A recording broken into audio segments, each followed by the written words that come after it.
It's been a good week at the club, hasn't it? FA Cup win and then a 13-0 win on Tuesday. I know it was a separate cup game, but place must be feeling quite good at the moment going into this weekend. Yeah, it always is after a win. Saturday was a great team performance really, and being the FA Cup rather than the league, it's a nice little distraction. But the opposition being League One also, the threat that they pose was going to be relevant to us anyway. So having a good performance there Saturday, and obviously Tuesday in the Somerset Cup. No disrespect to Hengrove, but we kind of saw that as a training session for ourselves, and they came in. I'm sure they enjoyed the occasion, and for 45 minutes I thought they gave a good account to themselves, threw their bodies in a way, but fitness showed in the second half. And from us scoring as many goals as what we did, like I said, there's a lot of happy people around, and it sort of projects a good feeling around the ground. Well, you mentioned the opposition there, but no matter who it's against, to score 13 goals in a game, especially so many in the second half, it must be a good feeling. Yeah, it is a good feeling. Yeah, you want the strikers hitting the back of the net as much as possible, regardless of the opposition. So as long as we could get our forwards feeling that they're scoring, it's going to be positive. And you face Fleetwood this Saturday. What do you know about the opposition? Fleetwood, they're from up north. They're in League One. We know a lot about them.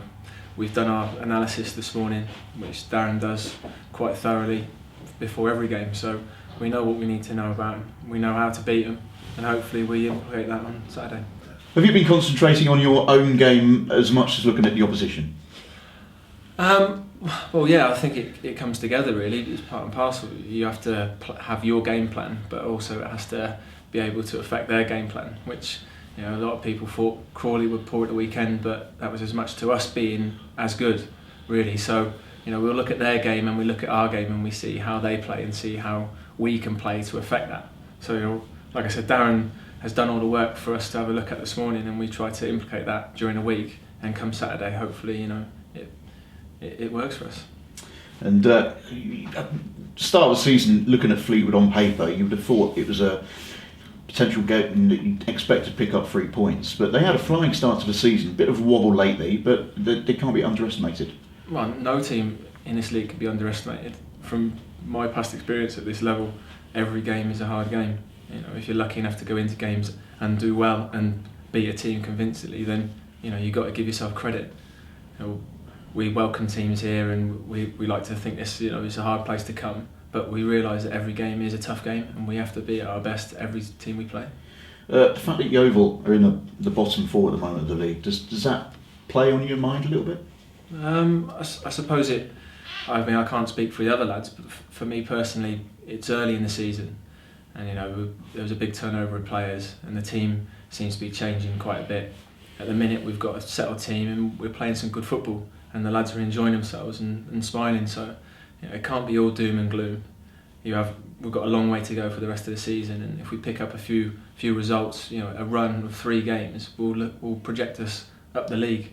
So there's a lot of positive feelings still, and I don't think it is doom and gloom.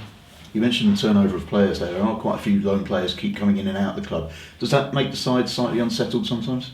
I mean, there's an argument that it makes it unsettling, but I don't see it. They're reinforcements really, and they're helping out the lads that are here, and they're benefiting themselves by getting experience. So everyone's helping each other, and that's the main thing. Cool, Sam. Thank you. Cheers. So, seeing you in the Yeovil shirt with wide on the left, you came here as a sort of what's a traditional number 10. You're now deployed as a central midfielder in a midfield 5. Are you happy? Do you enjoy having to adapt to a new role? Yeah, I enjoy it really. I really do. You have to adapt really. It's nice to kind of try and reinvent yourself. I've had to do that pretty much everywhere I've been, every club I've been to really. And I feel like I'm playing there, and I feel I've learnt a lot in my time here from watching other people. I was lucky enough to come from quite a lower level than what this is. So I always took things on board really, and from other positions, and hope I learned what I could from those players. So yeah, I am enjoying it in there. And also as well, I know that ended last season a loan spell at Shrewsbury. Maybe didn't get the opportunities at Championship level that you would have wanted. But it seems now that you're back in the team and with a bit of a run of games under your belt as well. That must help not only your form but your mood. Yeah, I suppose it does. Yeah. Footballers just want to play football, really. Yeah. And if you're not playing football, then I suppose it affects your mood. I'm quite good. I try and keep upbeat if things aren't going quite right for you. But that if you're playing football, then everything else follows. Really, that's something I've stuck with through my career. That's the main thing. You've got to play games and enjoy it. Sam, did the threat at half-time I'm not of the 12-minute answering run have any of your bearing? questions. Why not? Go on, ask me. Did the threat of the half-time 12-minute run have any bearing on the result on Tuesday night? I think it did, yeah, but it had no bearing on me because I wasn't in there. Right, okay. Because I played the second half. Yeah. We scored 11. I had nothing to to do with the shambles in the first half. All right. There was nothing to do with me. Okay. Thank you very much for that. You're welcome. Lovely job. Cheers.